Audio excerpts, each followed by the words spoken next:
Good morning. My name is Richard Venditti, and again, this is a lecture in the as part of the Paper Recycling Advanced Topics course. I'm wearing my red shirt today because NC State's playing the Tar Heels in basketball, and I'm trying to root for the good team. What I'm going to talk about today is screening operations in a paper recycling mill. And we're going to cover all the facets that kind of dictate the efficiency and the fiber recovery that occur during paper recycling. So, first of all, what is screening? Screening separates large contaminants, mainly based on size, but also shape and deformability play a role in screening. So we're trying to separate large debris from the good fibers. And how do we do this? We perform this screening by presenting a barrier to the contaminants and the fibers, actually, maybe holes or slots perhaps, that allow the fibers to pass through and the large debris to be rejected. This diagram right here shows some typical sizes of the slots or the holes that are used in screening. This rectangle right here corresponds to a 8/1000th of an inch slot. Oftentimes people call that 8-cut slot. That's about 200 microns. And what we're interested in this slide is just kind of looking and seeing, well, what particles would be passed through. Okay. Now here we have a softwood fiber, and that softwood fiber is about 3.5 millimeters long and 37 microns wide. And you can see that if it's aligned properly, it will scoot right through that slot. A hardwood fiber, a little bit shorter and finer, has, let's say a typical one, 1.15 millimeters long and 30 microns wide. So that 30 micron wide fiber will easily fit through the 200 micron slot if aligned properly. And then finally we have the fine, and the fines are usually defined as less than 0.2 millimeters, and that will pass through even no matter what alignment it is in. So we can see that all these fibers will pass through this slot. This hole right here is 0.050 inches in diameter, and that's 1,270 microns in diameter, and we would typically we usually think of millimeters as an easier unit to think of, so that's 1.27 millimeters. And you can see that all these fines and fibers would pass through that hole very easily. Okay. Now, this slot and this hole are going to remove large debris very easily, like big pieces of plastic or unpulped 5 millimeter wide fibers. What it will not remove, neither of these screening barriers will remove ink particles. And you can see ink particles could be 2 microns to 100 microns as an example. And you can easily visualize that they are going to pass through these openings. A sticky particle is shown right here, and sticky particles are really soft and deformable often. And their size varies from very small to very large. Here's a medium-sized sticky particle. It looks like it's going to be about 200 microns wide. And this would probably pass through the slot and the hole.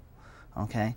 And even sticky particles that are larger than these openings might pass through because the forces in the screen may extrude that sticky particle because it's soft and deformable through these openings.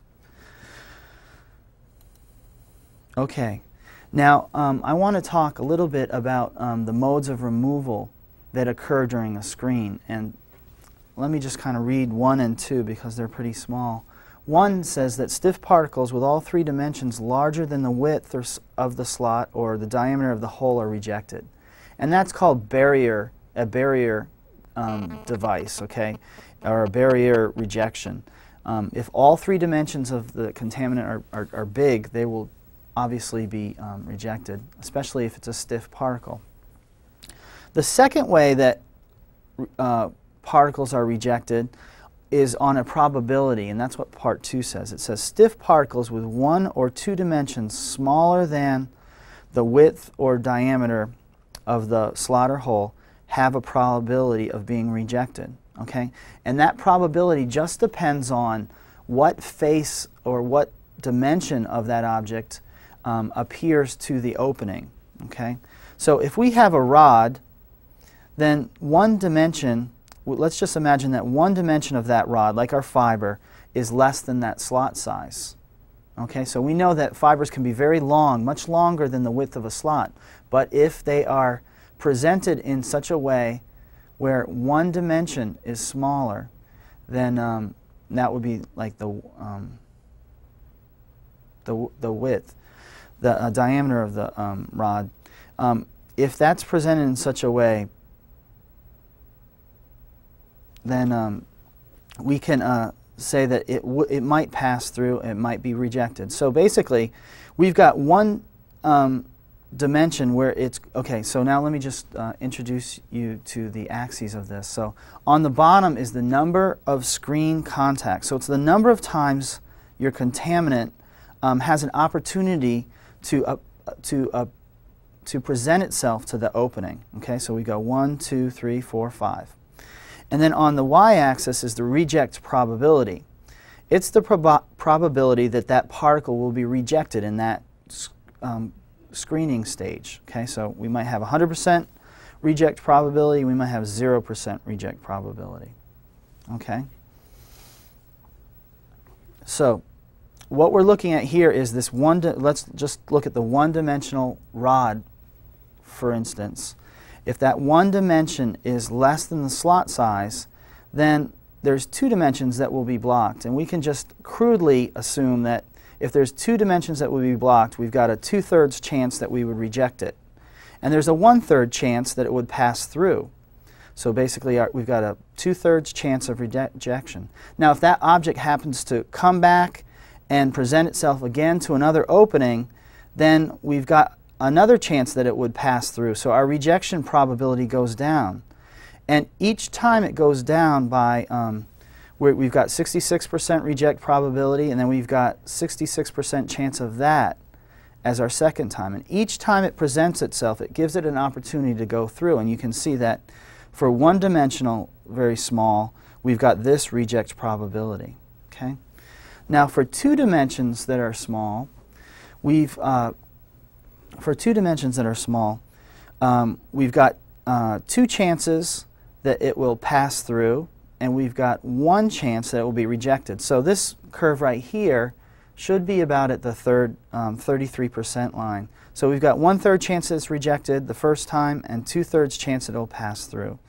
And then you can see that we've got 1/3 of 1/3 chance that will reject it if it appears twice at the barrier, and then 1/3 times 1/3 times 1/3 for 3 times of screen contacts. So for probability rejection, it depends on how many dimensions are smaller than the slot size, and it depends on how many times that object gets an opportunity to go through that opening. Okay, so this table right here describes the major screening types and the conditions that are used in those screening types. We've got two major screening types. We've got a disc type screen and cylindrical type screens, and I'll show you those in a second. The disc type screens are usually used for medium consistency screening, so it could be up to 6%, but up to 6%. And the screen openings are typically holes, and those holes are about 2 to 3 millimeters. So this is called coarse screening. The cylindrical screens, they're going to have holes that are much smaller, holes, and they can have holes, or they could have slots that are pretty fine. And then they also, these are used at much lower consistencies because the smaller openings have a much higher likelihood of plugging, so that we need to use lower consistencies to keep those openings unplugged. Okay, now screening, like I said before, this just kind of reviews actually the two resistances, and I didn't tell you this before, but there's actually two resistances. There's the holes or the slots. Those are a resistance to passage through the screen. And then we've got the fibers. And you might not think of this, but the fibers are also a resistance to passage. And that's related to the consistency.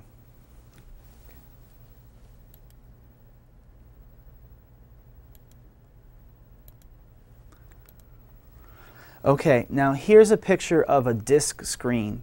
Now these screens are usually very close after the pulper. In fact, these diagrams I've taken right after the pulper. We looked at those just briefly before. It's called a disc screen because there's a disc. Let's look at the schematic first. Here's our disc, and there are holes drilled in there, larger holes, 2 to 3 millimeter at least, 2 to 3 millimeters in general. And then we've got a rotor to keep everything moving and actually to clean this screening plate.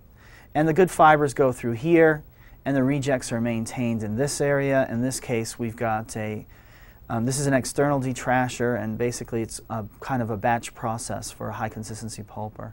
So there's that. And then over here, we're showing you another disc screen. That disc is right in here. And actually, this cutaway right here, and it's hard to see, but there's a disc here with holes. This motor right here spins a rotor right here, and then all the, if I could, here comes the pulp in here, the accepts. And for this one, we get spinning like this. The rejects actually go up this pipe. The accepts go through this disc and out this accepts line. Okay, so those are examples of disc screens. Now the other type of screen is the cylindrical screen, and I'm going to spend most of my time for the remainder of the lecture describing how the cylindrical screens actually work. This picture is pretty old, but I really like this picture because you can see the inside and the outside in a very simple way. Very good for learning. So this is our screen right here, and what we have is here's our inlet port, and our inlet port sends the pulp inside this basket. This is called our screening basket.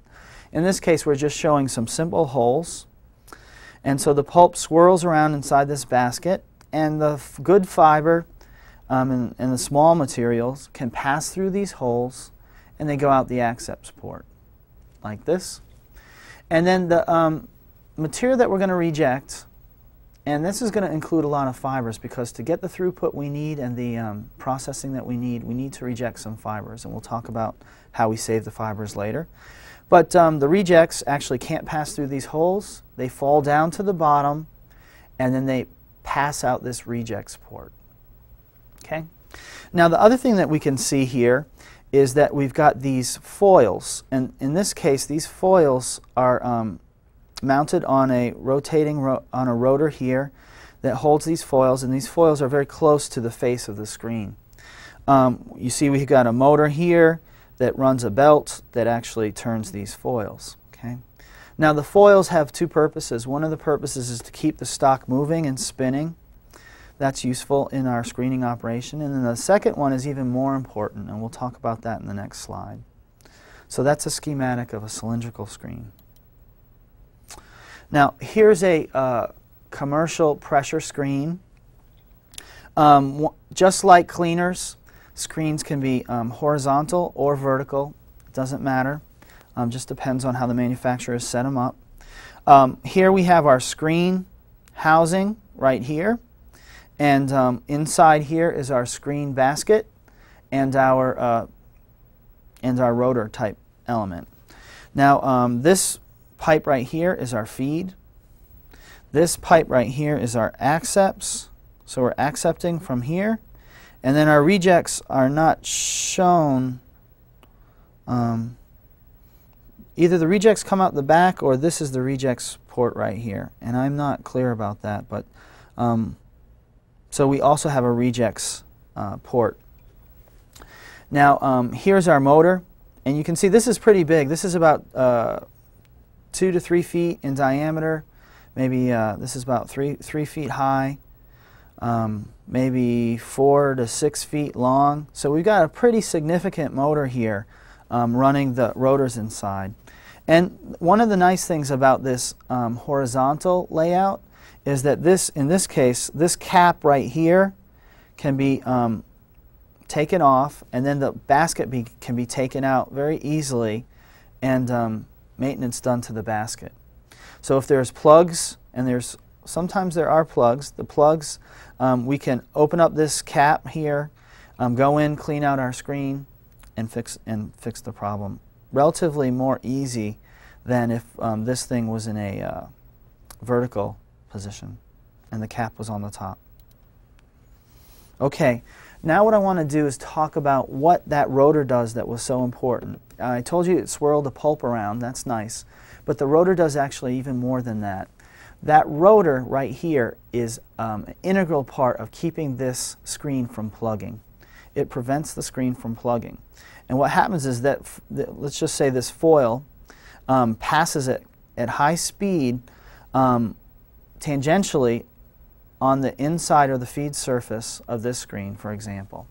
And what happens here is that that foil, because of its shape, generates a certain pressure profile.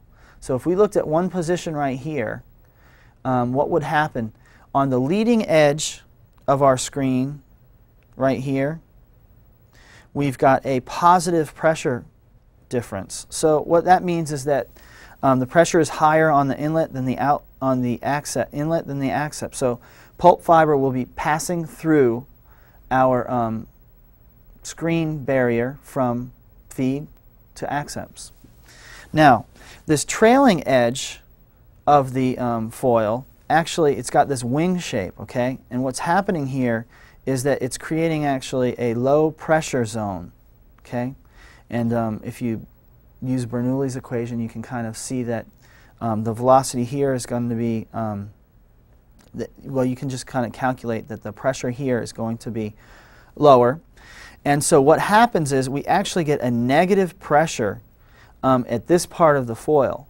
And what will that do? That will actually bring material from the accepts back to the feed side momentarily. Okay? So we get this spike in negative pressure. And that is actually a back flushing action. And that back flushing action is going to be the mechanism where we keep our face of our screen plate clean. Okay? Without this action, fibers would accumulate on the screen plate in milliseconds, and we would have blinding. And of course, we can't have blinding.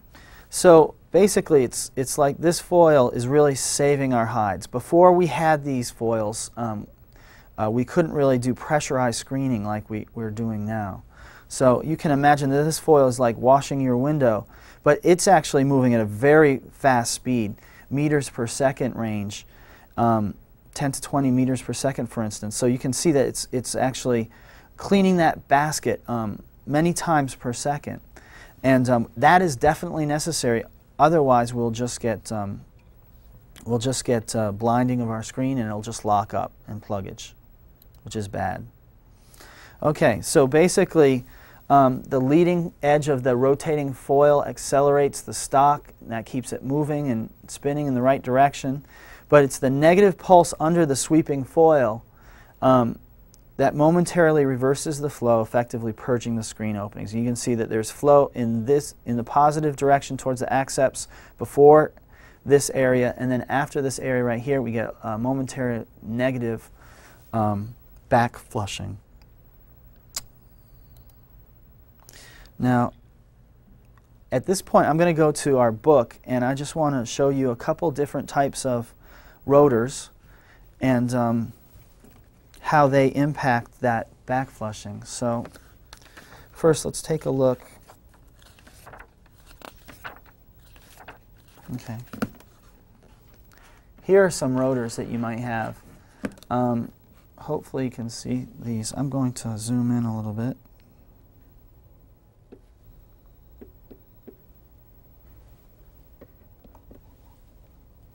Okay.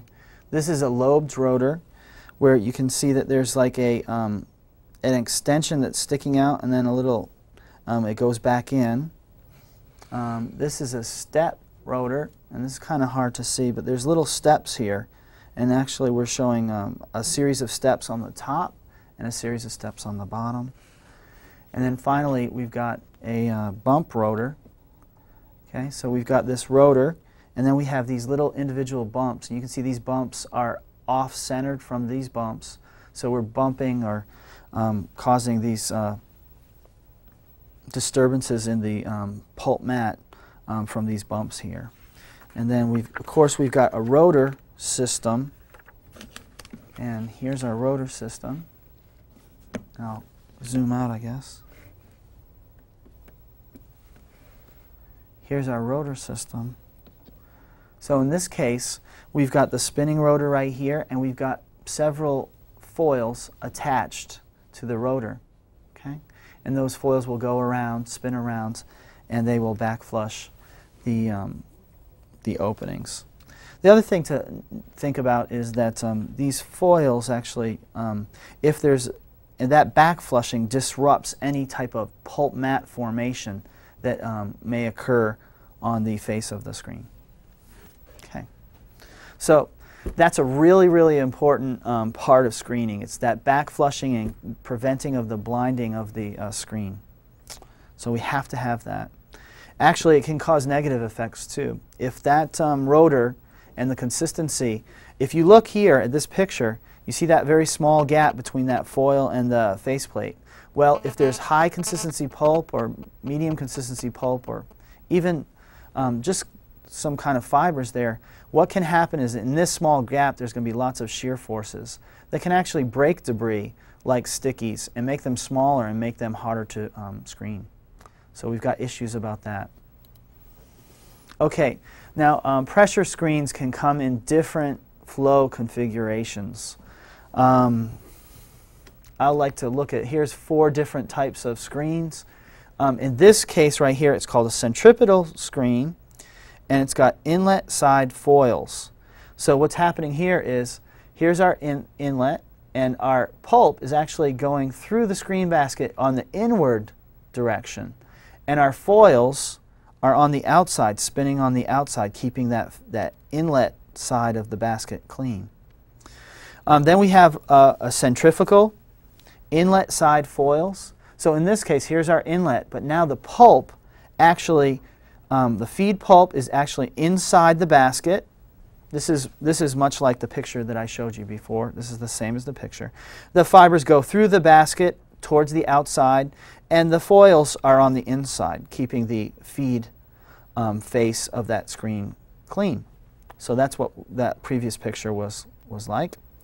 Now in this one we have centrifugal and centripetal inlet side foils. So here's our feed, and what's happening here is the feed actually is going to be in this little cylinder or annulus right here. Okay, so right here the pulp comes in this part, and then the pulp actually goes out and it goes in. So it goes both out and in. So there's 2 accept directions. One of them's towards the in and one of them's towards the out. And we've got foils on both this, on the feed face for the pulp going out, and we also have foils for the feed pulp going on the inside. So we're actually, we have, what's the advantage here? The advantage is that we have twice, almost twice, the screening area. So we could have a higher throughput through this system. And then we've got another one where we've got, here in this case, very interesting, we have our feed on the outside, and the pulp is going on the inside. And then the foils are actually, now they're on the accept side. So they've got to do their cleaning by working on the accept side. So they're going to actually, the lead edge of this foil is actually going to push fiber backwards and give that backflushing mechanism. Okay, so why would, what are some of the advantages of each one? Let me just kind of go through it. Centripetal, in this first one, centripetal, where the pulp is going in, because the pulp is spinning, there's forces here because of the rotating fluid. If you have a lot of heavy contaminants, they won't even, because of the centrifugal force, they won't even come towards the basket. They'll fly to the outside wall, and that could help the efficiency. For centrifugal, this one right here, if we have lightweight material, it will stay in the middle that we want to reject. And it can be actually, there can be a special port out the top to remove air and also lightweight rejects. So that's an advantage of this. This one I already mentioned to you, because the pulp is flowing through two baskets, there's more throughput, so there's there's higher screening face area, so there's more throughput. And then this one, because the foils are on the inside, the foils don't have a chance to break the contaminants on the feed side, so it's a little bit more gentler. And then also we have the thing about if we have heavyweight, high-density contaminants, they're not even going to see the face of the plate. So you can have pressure screens in several different configurations. Okay. Now another important part of the screening operation is how the screen plate is actually built. Okay. Now we already discussed that we could have holes or slots, and these are side views, so you can see they're holes or slots. But the other thing about these screens is that they're usually not just straight through like this. They usually have some kind of taper to them. Now you can imagine that if you wanted to fabricate a screen, it would be very easy to drill a straight hole down like this, and then you'd be done. Or to just drill a slot flat down like that. Well, it turns out that with this tapered effect, we get a lot more throughput and a lot less pluggage. So it's important for us to have that taper. But what happened was, as machining capabilities in the United States or anywhere have improved, it's much more, it's easier and more economically feasible to make these tapered type openings that improve our screening. So you will often see tapers on the accept side. Yeah, I should mention, this is the feed side, this is the accept. Feed, accept. And so you'll see these tapers, and they'll help throughput. Now the other thing that you'll notice for at least slots quite a bit is you won't have a flat surface on the feed side of your face plate. What you will have is some contour. So here we're showing some bumps here, and here's another type of bump. In this case, the pulp would be flowing from left to right, and these bumps are there to cause microturbulence. They actually disrupt the pulp mat, and by disrupting the pulp mat, what happens is you can get a better throughput through your system. Okay, but the problem with these bumps is that it causes microturbulence, so it gives you some agitation here, and what it can do is take those contaminants that are one-dimensionally smaller or two-dimensionally smaller than that slot, realign them and allow them to pass through. So having these contoured slots help us increase our throughput, but they actually they decrease the reject efficiency if we were to use the same slot size. The answer to that is that people have started to use smaller and smaller slot sizes. Okay, so I have a little animation here. Hopefully that will work, that we can kind of take a look at some very crude cartoons that kind of show what's going on. Now this one right here just says that rigid large objects will be rejected if they simply do not fit through an opening. That's barrier screening. And you can see that the small objects did fit, but the large object that had every dimension larger than the slot width was blocked. Barrier screening. Okay? Now, as I said before, we can talk about contaminants that have either 3 dimensions that are large, like this cube, so all the x, the y, and the z dimensions are large, or we can have 2 dimensions large, like this plate. You've got the x and the y dimensions are large, but the z direction, the width, is small. Or you could just have 1 dimension large, and that would be like a fiber. So here we've got the length is large, but the diameter in both the horizontal and vertical directions are both small. And then of course you've got your objects that are no dimensions are large, and we're not going to be able to screen those out. And when we say large, we mean that dimension relative to the slot width or the hole diameter.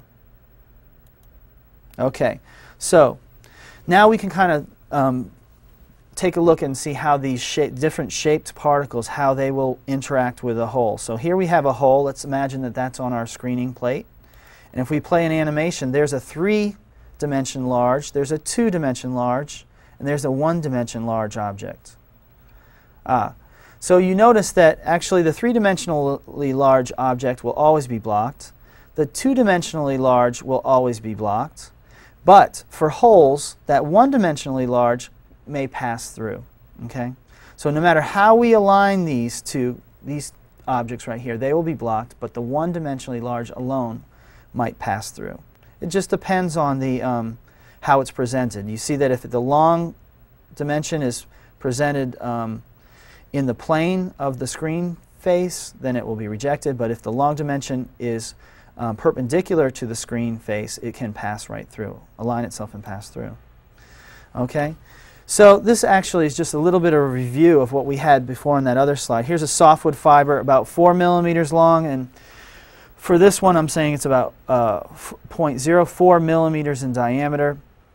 And you can see that it can pass through a 2.7 millimeter diameter hole, a 1.5 millimeter diameter hole, 0.25 millimeter width slot, or even a finer 0.15 millimeter width slot.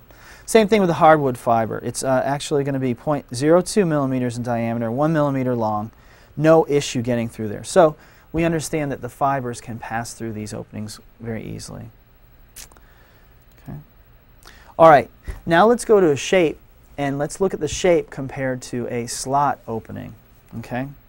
So if we take a look, there's our 3-dimensionally large, there's our 2-dimensionally large, there's our 1-dimensionally large. Now we notice that no matter how this 3-dimensionally large object aligns itself, it will not pass through. However, the 2-dimensionally large and the 1-dimensionally large can align themselves with this slot properly and pass through. Okay? And that's not good. That's not what we want, because this is our accept side. Well, we want the fiber to go through our accept side, but we don't want these plates to pass through here, because these are probably like plastic chips or something like that. So you can see that 2-dimensional and 1-dimensionally large objects can align and pass through. So for this, we have to bring into that concept that probability. What is the probability that this will be blocked? Well, it's basically 1 in 3. What's the probability that this will be blocked? Well, it's 2 in 3. All right, so here we can just show the alignment. Improper alignment blocks it. Proper alignment allows it to go through. All right. Now, the other thing that I talked to you about, and it's kind of fortuitous, we still have this contours up, is these contours, okay? And let's just kind of talk about how the flow affects alignment. So, in a regular pressure screen, we've got our major flow path. Like I said, that rotor is going to, and the way that the feed comes in tangentially is going to cause the pulp to flow in a direction parallel to the screen plate. So in here we've got a major flow direction from left to right. And this is the feed side, and this is the accept side. Okay? So what we can see is that if that flow is nice and steady, that flow is going to align these two types of particles with their long dimensions parallel to this opening. And they'll be rejected. They won't be able to fit through, okay? And you can see that where we have that block, that plate and those fibers passing through, and because they're not aligned. So that's actually good. That's what we want. But what I told you was modern screens have these bumps, these contours on the feed side. And these contours or bumps actually can help us improve throughput, because they break up these flocks of fibers that actually can blind the screen plate. So let's just see what happens when we have these contours. So if I play the animation, that fiber, if it's far away from the surface, it will go past. But if that fiber now, if it is close to the surface and it hits this microturbulence, this is a region where we have spinning. Okay, and we usually have spinning after these microturbulent areas. that spinning actually can realign these one-dimensionally long objects. It will bend them and then pass through. So now you can see that screening can actually separate based on flexibility, because a very stiff particle won't bend and pass through this corner, but a very flexible one will pass through that corner. So basically this microturbulence, because of this surface, is a good and bad thing. It improves our production, but it can actually cause some contaminants and objects to bend and line themselves and pass through. So it's a plus and a minus there. Okay, so alignment. Contoured plates improve the throughput. They can bend the fibers and actually increase the fiber throughput, and they break up some of the flocks of fibers that can blind the screen. But however, contaminants can also be realigned, which is not preferred. And this is compensated by using smaller openings. So that's how that works. All right.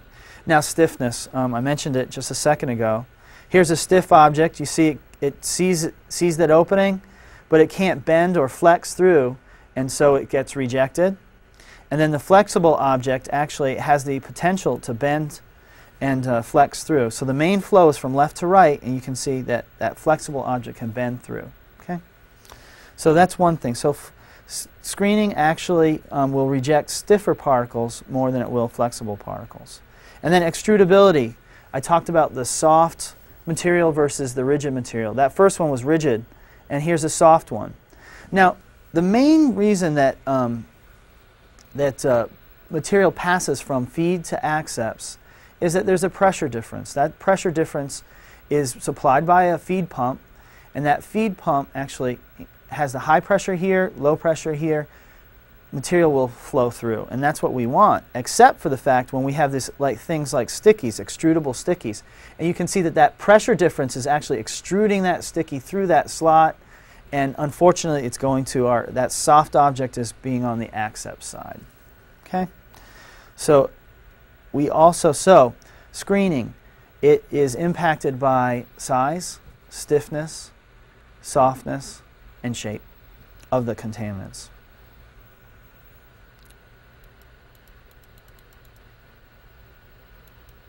Okay, so that was just a little bit of some thoughts about what this contoured plates do and how it impacts us.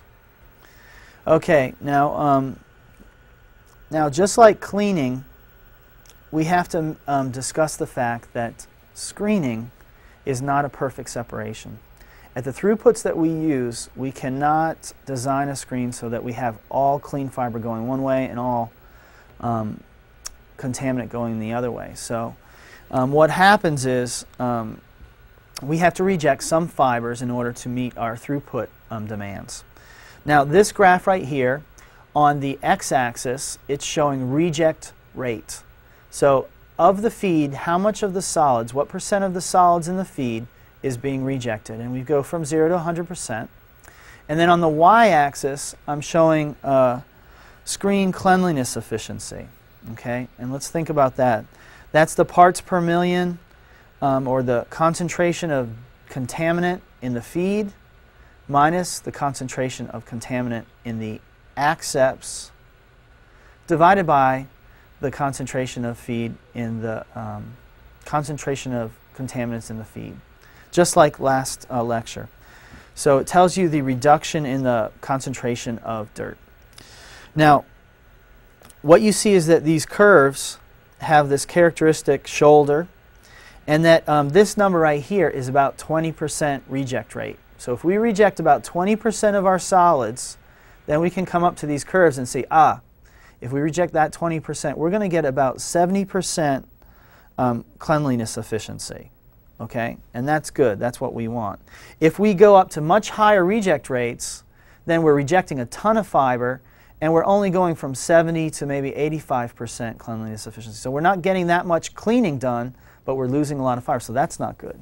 Now, if we think that we're going to be smart and try and save fibers only by rejecting 5%, then our cleanliness efficiency is too low. So around 20% is a very good compromise between single stage fiber loss and cleanliness efficiency.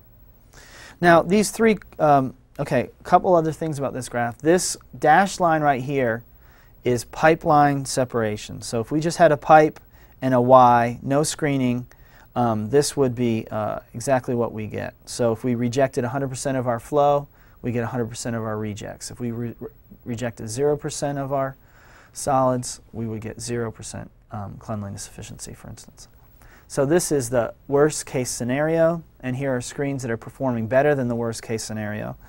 And all it shows here is that this curve right here has the smallest openings, and then this curve right here corresponds to openings that are a little bit bigger, and then finally this curve right here has the largest openings. Okay? So you can see that these curves go down, down, down, down with larger openings. So those larger openings are good because of throughput, but they're bad because of cleanliness efficiency.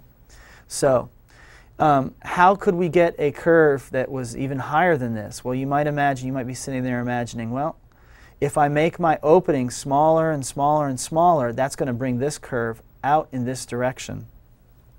That's fine, except for the fact that there's a limitation. We can only make our openings small enough to the point where fibers still fit through those openings. So for instance, if we approximate a fiber as 30 microns wide, then we can only make our openings 30 microns wide. Otherwise, our fibers won't be able to go through our accepts. Currently, if some of the smallest slot sizes are 4-cut or 6-cut.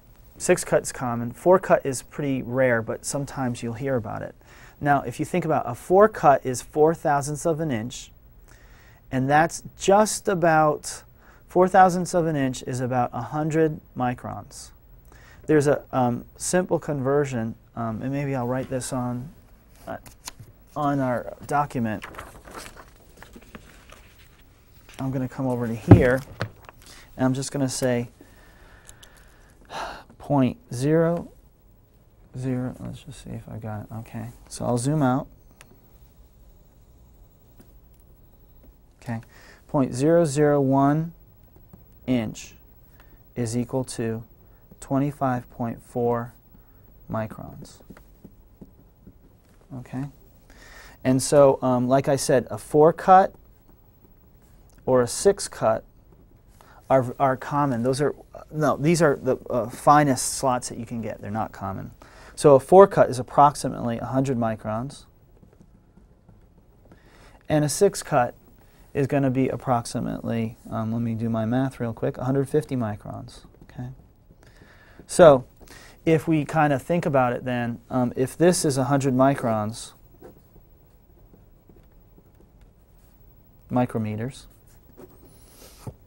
and we have a softwood fiber, and I'll just draw a part of it, a softwood fiber is about, let's say 35 microns. What you can see here is that for the 4-cut, we're getting close to having 1 or 2 fibers fit at the same time. So you see as it gets smaller, if we have softwood fibers in there, we've got a very large chance of plugging. So we're getting close to the limits of how fine our slots can be. Okay? And this is a very good conversion to kind of keep in your head. The one that I keep is 1 cut equals approximately 25 microns. Okay? And the other thing to kind of keep in your head is that the width of a hardwood fiber is about 20 microns and softwood is about 30 microns. So 1 cut is about the width of a fiber in a real crude sense. Okay? So we're getting to the point where those slots, some people are using the 4-cut. I've been to recycle mills where they have the 4-cut slots and they've got the baskets on the floor and they've got 6 or 8 cut baskets in actually being used, and the reason why is because the 4-cut plugged too much, and they had just too much downtime and maintenance issues with that. So that's that. All right. Now, we also talked about in our cartoons that what the contoured surfaces can do for us.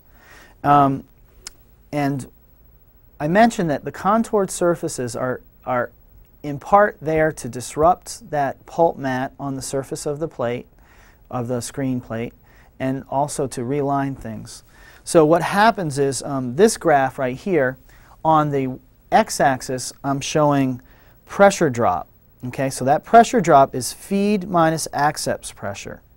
And we've got, to the right, it's a 12 psi pressure drop, and down to the left, it's about 0 psi pressure drop. That corresponds to maybe approximately 100 kilopascal pressure drop to 0 kilopascal pressure drop. And then the other thing that this shows is the y-axis is accept capacity. So that's how much we're getting through our screen. Okay? Now, with a smooth surface, with a cylinder, a cylindrical screen, we get a linear relationship between the pressure drop and the throughput of our screen. Okay? So if we increase the pressure drop, we will increase our capacity. All right? And then what happens is if we take a contoured surface and we look at that, for the same pressure drop, let's say 7 psi pressure drop, this is our throughput for the smooth surface. Here is for our contour. So you see that we get quite a bit increased throughput. So that's a plus. And then this third curve right here shows a heavily contoured surface. And what we get here is even for low pressure drops, we're getting very high throughput. So this just kind of demonstrates to you that the contouring increases our throughput. But we need to realize that the contouring also realigns contaminants and allows them to pass through. So at the same slot size, contouring can decrease our cleanliness efficiency. So the point there is that makes it even more important to have smaller openings, because those smaller openings can compensate. All right, so a couple screen performance variables. This is somewhat of a review. Stock characteristics. What's the fiber type? Is it softwood or hardwood? What's the debris characteristics? Is it one-dimensional, two-dimensional, three-dimensionally large debris? Is it soft? Is it hard? And what's the contaminant level? Because if we have way too much contaminant in there, we'll have a problem. And then we've got the screen design parameters. What is the flow configuration? Is it in to out? Is it out to in? Is it both? What's the plate screening mechanism? Plate cleaning mechanism? Is it with rotors, or is it with a bump, or is it with steps? How gentle or how intense is that screening, that plate cleaning mechanism? Because you can very easily break brittle or soft contaminants, weak contaminants, if that cleaning mechanism isn't very gentle. And then what's the perforation type? Do we have holes or slots? What are the sizes of it? What's the rotor speed? Are they is the holes or slots contoured? Those kind of things. Then operating variables. Stock flow rate. What's the pressure drop across the screen? Increased pressure drop will increase our throughput, but the increased pressure drop will increase the pressure forces that will extrude some of our softer contaminants through. What's our feed consistency? Higher the consistency, the more likely we have a higher consistency mat forming on the face of the screen, and that's going to prevent resistance for flow to the accepts. What's our reject rate? That's going to impact things. What's our screen plate perforation size? Okay, I would put that up on our screen design. Stock temperature, that impacts our viscosity. It also impacts the softness of the contaminant particles. If we soften those contaminant particles, they may pass through easier. And then there's often dilution flow to the screen. The more the dilution flow, the lower the consistency, obviously, the better the cleaning we get on the surface of the screening plate, and that can also impact our screening performance variables. Okay, and here's just another picture. Screening factors, the perforation size is an issue. The reject rate, how much we reject, is an issue. The flow velocity is important because the flow velocity actually also imparts forces that can act on these particles and make them pass through. The tangential velocity, that's important because the higher that tangential velocity, that suggests that we have more alignment in the plane of the screen face. And then, of course, the consistency. And this picture right here shows it where you've got a bundle of fibers, and that bundle of fibers is actually going to prevent that particle from passing through that opening. Even though that particle could pass through that opening based on the opening size, those fibers are, again, another resistance to that particle passing. We'll see this kind of phenomenon in de-inking washing also be very important. Okay, now I told you that we were going to separate. Screening separation is less than 100%, and because of that, we have to reject some of our fibers. And of course, just like cleaning, we're going to have cascaded systems to allow us to save some fiber. So if we take a look here, here's our feed pump to our primary screen, and that's going to take mix these two flows. It'll go through the primary screen. Our accepts go on into the further on into our process. This primary screen, it's very important that this has a good cleanliness efficiency because this is the gatekeeper. This is actually what dictates how, mainly dictates how clean this accepts pulp is going to our next operation. Well, the rejects from that primary screen are going to be fed to the secondary screen. And now this secondary screen, its objective is to save some fiber. Yes, it wants good, clean fiber to go through to the accepts, but that's somewhat of secondary importance. So this screen right here might have different hole size or different operating conditions because it's going to want to save fiber. And that accept material will go back here, join with the primary feed, and go into the primary screen. And so what we have here is we've got 20% rejects here, and then we have 20% of those 20% rejects here. So we're rejecting only I guess it would be, what is 20% of 20% is, let's say, is 1%, no. 5%? No, let's just say 20% of 20% is about 5%, that's right. Let's just see. It's 1/5 of 20%, so actually it's going to be 4%. So we've got 4% of our total material rejected. And then here we're going to have 1/5 of 4, so we'll just have 4/5 or less than 1% of our material rejected after our tertiary screen. Well, why not take the accepts on the secondary directly to accepts instead of sending them back to primary? Oh, that's a good question, and thanks, Bill, for being observant. I appreciate that. It just depends on your gambling, the amount of gambling that you're going to take. This stream right here is pretty contaminated. So it's got a lot of contaminants in there. So it's got a high contamination level. Now if this thing, it can either be set up, conservatively or kind of in a gambling mode. If it's actually run very similar to the primary screen, then that stream can actually mix with this accepts. But because you have the high contaminant level here, you've got a pretty high probability that you're going to have a lot of contaminants here. So if a mill wants to increase its throughput, then a very common thing to do is just take this stream and just send it on up here with the accepts. So that is a possibility. It's used a lot. In the book it shows a whole bunch of different ways that this can be arranged. This is the most conservative way to run your system. If you want to take some chances, then you can circumvent. For instance, the accepts of the tertiary screen could go to the feed of the primary screen. Or actually you could have the tertiary, so there are different ways to pump it up, and it's always a question about how much throughput you want, or how careful do you want to be, how confident do you want to be sure that these accepts are clean. So good point, very good point. It's like having a real student in here. I don't want to take any tests. Okay. You'll just have to write the reports then.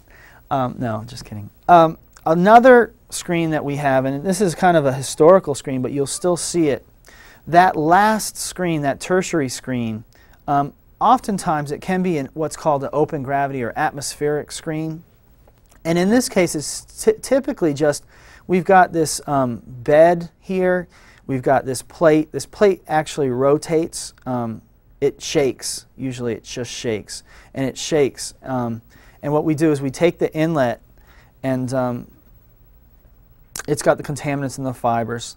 And the fibers can pass through. There's usually slots here. The fibers can pass through, and then we have our accepts. And then we've got our rejects on the top. This is a very good way to recover fiber, but it can only be used for very small flows because we don't really have that cleaning mechanism. So it could be like a quaternary screening stage to recover some fibers. But we can't use it as a primary stage because the other thing I should mention is that for the primary screen, that's going to be taking, and this might not be just one single screen. It could be 2 or 3 screens set up in parallel. So these screens right here are going to have to take the bulk of the flow of our mill, all of the flow of our mill. This one's only going to have to take 20% of the flow of our mill, and this one's going to only have to take, we got this 4% of the flow of our mill. So we can have these atmospheric screens like this in the tertiary or quaternary stages because there's going to be a low flow, and it's got a very simple job of just getting some fibers out. And what happens is all the water, or a good portion of the water, comes through with the accepts. And so what you get is a rejects that is pretty concentrated in debris. It's got a little bit of fiber, and it's dewatered to some point. And then the other thing I should say is showering water and the vibrating nature of this screen, it vibrates back and forth, is what's used to actually move the contaminants this way and to keep those openings unplugged. All right, so it's now we'll kind of summarize. Summary of a pressure screen. Our objective is to separate large contaminants from fibers. And the screens are set up in such a way that we're going to remove some contaminants and protect downstream equipment. It can separate as a barrier screen or a probability screen. With a barrier type mechanism occurring, that means that the contaminant has all its dimensions larger than the openings in the screen. Probability occurs when if you have a one dimension is smaller or 2 dimensions are smaller than the screen opening, then it's basically a probability. What face of that contaminant is going to present itself to that opening? We typically have cascaded stages to save fiber. We talked about that. So these things, we have to reject about 20% of our fiber, and that will give us a cleanliness efficiency that's acceptable. And then typical conditions to promote increased throughput can have negative impact on cleanliness efficiency. So we know that in our case we have this rotor, and that helps us improve our throughput. But actually that small gap between our rotor and our faceplate can break particles or actually cause them to pass through. So that's one case where we're improving throughput, but there's a slight disadvantage in that we can break particles and allow them to pass through from the action in that little gap of that foil. Contoured surfaces are another one. We have a contoured surface to break up that pulp mat that forms on the faceplate. It works in conjunction with the rotor. But also those contours actually realign particles, fibers and contaminants alike, and allow them to pass through. So those are just 2 examples of conditions, and the screening manufacturing people fight with this. How do we improve throughput, keep the thing energy efficient, and yet keep our cleanliness efficiency high? So I've got a little quiz that I'm going to give to end this lecture, and then we will wrap it up. So, okay, so here's kind of a pop quiz, and I think I'm going to have to read it. A particular screening basket is rejecting large spherical objects, but is not rejecting flat disc-shaped objects of about the same size. The openings in the basket most likely are holes, slots, cannot tell from the information given, or could be either. Well, let's see. If flat disc-shaped objects are passing through, that suggests that, and they're large, that suggests that This has slots. Okay, and let me just make sure of that. And that is correct. So slots is the correct answer for that. All right, next question. Whoop. The purpose of the rotor in a screen is to impart rotational movement to the pulp stock, backflush the openings of the screen, both of these or none of these. Well, the rotor does both of these, so let me click on both. And then it says that is correct, so that's good. And then we'll go to next. Which of the following contaminant characteristics impact screening efficiency? Size, shape, flexibility, or all of the above? Well, it's all of the above. We know that. All of the above. That is correct. And I think that's it. So that's the end of our pop quiz. And that will conclude our lecture on screening. Thank you.